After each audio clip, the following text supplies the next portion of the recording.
hello. Here and happy to report no wind tunnels this time. However, the calling birds were right to call me back hastily last time. That wind tunnel grew into quite a tornado, and it swept through our realm quite abruptly, I must say. There were leaves everywhere. Anyway, I'm glad that there wasn't any today, although I do not know what's going on with this weather. I thought it might have calmed down by now. Anyway, as I keep banging on like a broken record, change is afoot. Now, last time we left Thimble walking through the sandstone city with Stefan and Blossom. He was taking them somewhere to meet somebody. So let's find out who. Very soon, the three friends had reached the very edge of the last few houses of the sandstone city, and the road opened up into grassland and heather. Just over the hill they saw a large waterfall with a rainbow that streamed out of its evaporating water in the beautiful sunshine. Goodness, last time I looked at a rainbow I got sucked into a winter... Yes, all right. I know it's not about me. Never mind. Thimble forgot about her concerns of the moon cycle and stared at the beauty which lay before her. Around the corner of the waterfall was a large woodland. Onward they marched, and just as Thimble thought that they would be walking forever, they stopped, and Stefan put his finger to his mouth and gestured to the fairies to be silent. Through the trees, the fairies could make out lights coming towards them, and soon the lights were dancing around them like bright fireflies. The lights grew brighter and brighter, and everything turned into a bright white glow. Thimble felt herself feel weightless as she was lifted, and the light carried her upward to what looked like another forest. At the edge of the trees, the light slowly lowered her, and as it dimmed, Thimble could see tiny beings walking towards them from behind the trees. They were all mesmerised by their beauty and the warmth that they gave them. We are the Dryads of Rushay, and we are proud of your brave journey, Thimble, said one of the taller beings, which Thimble could see was finely dressed in a long white dress with many folds in its intricate fabric. We have watched your perseverance, Thimble, and hope that you shall return to your realm in time to complete your quest, said the tiny creature. Thimble felt honoured to be known by such mystical creatures that she had learnt so little about, but also knew by the way others had spoken about them on her journey, how important they were to the equilibrium of all the realms that were and ever would be. She bowed her head and smiled. Do not bow your head to us, Thimble. It is important that you remember this in life. We all have a crown on our head, Thimble, no matter who we are in life. And we are proud to be in your presence. We have someone who wishes to meet you and wishes to reacquaint with you, Blossom, as you have also embarked on a brave journey and put your own troubles and woes to one side in order to help your friend, the Lunar Kai. You are brave, selfless and kind. And so we honour you too, Blossom, said the being, and the lights danced around Blossom, who stared in awe. Then, from behind the lights, a figure appeared, and the fairies could see it slowly get bigger and bigger as it came near. Soon they could make out a horse shape and wings. And there stood a wondrously beautiful Lunar Kai. Goodness! Exclaimed Thimble. Oh, Willa, said Blossom. You are still here. I had hoped you would have perhaps been reunited with Leaf by now. And the Lunar Kai bowed to her. Stefan looked a bit frustrated. Look, do seem to have to keep telling you, fairies, that time is somewhat different in our realm. And no one seems to be listening to me. Blossom smiled and recalled her first meeting with Stefan.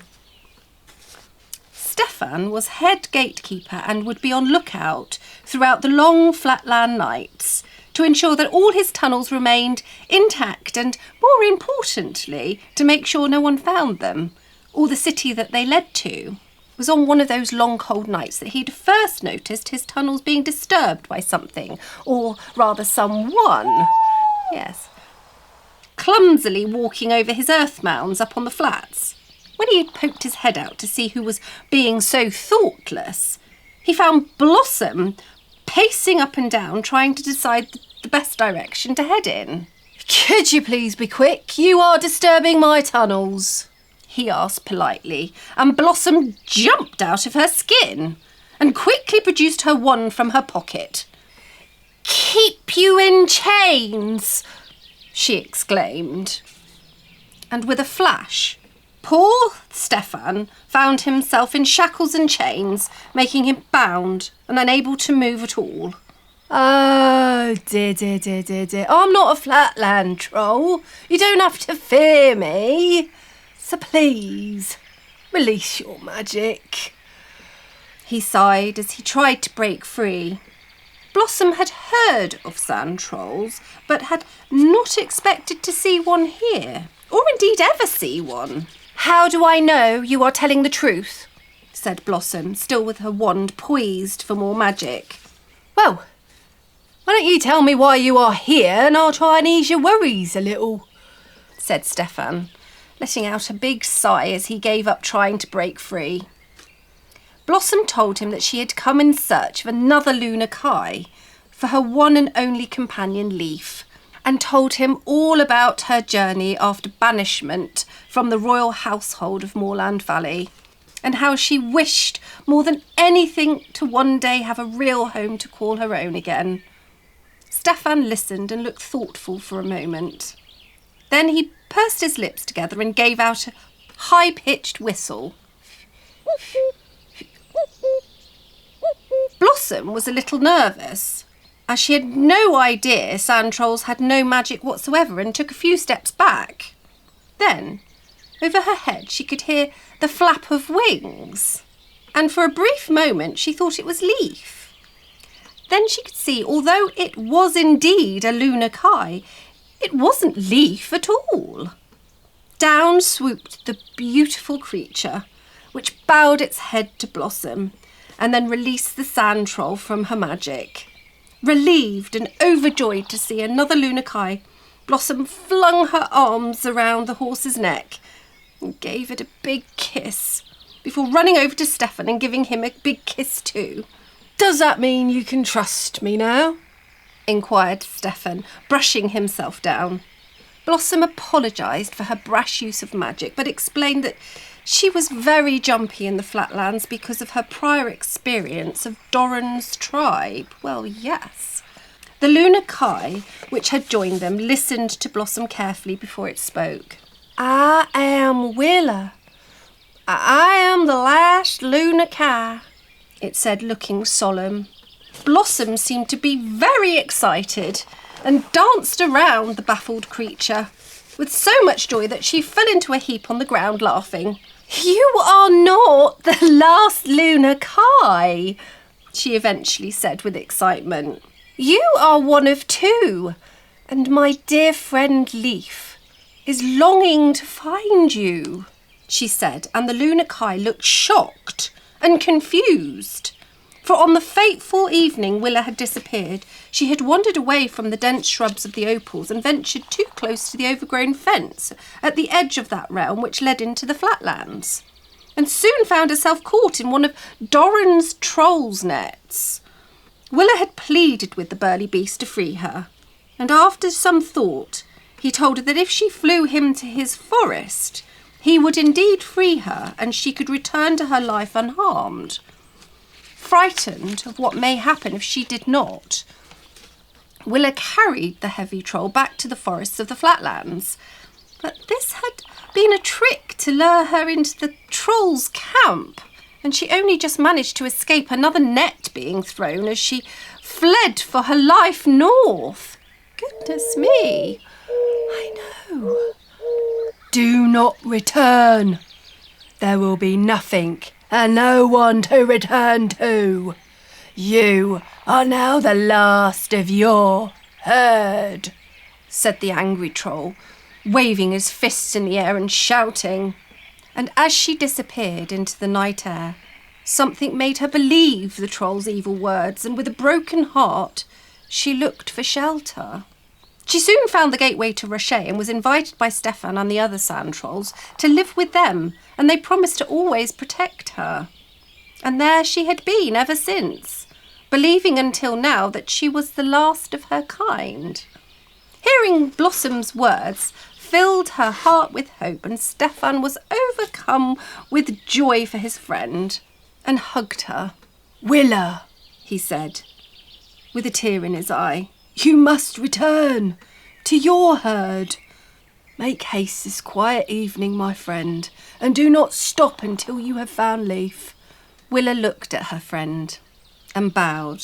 I will never forget your kindness, Stefan, but I must also thank the creature spirits of Rocher. I will not leave without saying a proper goodbye to them, for they helped me heal my heart of its pain. I will search for Leaf on tomorrow's new moon until we meet again. And Willa bowed even lower to the little sand troll before raising up on her back legs and flew upwards, up and away into the sky towards the realm of Rocher. Blossom was the happiest she had been since leaving her valley at the thought that over the next moon cycle her friend would be reunited with his lost love. Yes, I agree. But her happiness was short-lived, as her thoughts returned to the fact that she was still very much alone. Well, yes. Stefan was most grateful that she had helped his friend and insisted that she join him as his guest in Valley Keep, a place that Blossom had never even heard of. With nothing to lose, she was soon following the troll down his winding tunnels and through the candlelit wooden door into the sandstone city. Blossom enjoyed Stefan's company and spent her time making new clothes and cleaning for the trolls as it kept her busy. And Stefan was indeed most happy to have her help, but could see her sorrow grow deeper every day. So on the night he had met Thimble, he was overjoyed at the prospect that he had found Blossom a fairy friend, who indeed appeared to be from the royal household that she was from. And he had not been able to contain his excitement, as we all saw, a behaviour not usually associated with sand trolls at all. No, as they are the most reserved of beings most of the time.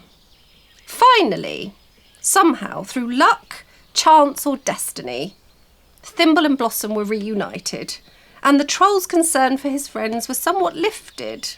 And so as Blossom stood talking to the wondrous creature of Rocher, with Thimble, Stefan, and Willa standing before her, she felt as though her life had come round in a full circle, made possible by some strange pull of magical force created somehow in some way by these mystical creatures. How wonderful. Oh, these are the calling birds. Yes, I felt like they let me read that bit longer today. How wonderful. How lucky we are to have such wondrous creatures in realms that we don't even know about. It's all about faith. Keep the faith and know that there are people and creatures and spirits out there looking after each and every one of us. Now, I'm sure you want to come back and find out what happens to Thimble. Yes, I'm hurrying. Until next time, take care. And remember, don't stop believing, especially in you.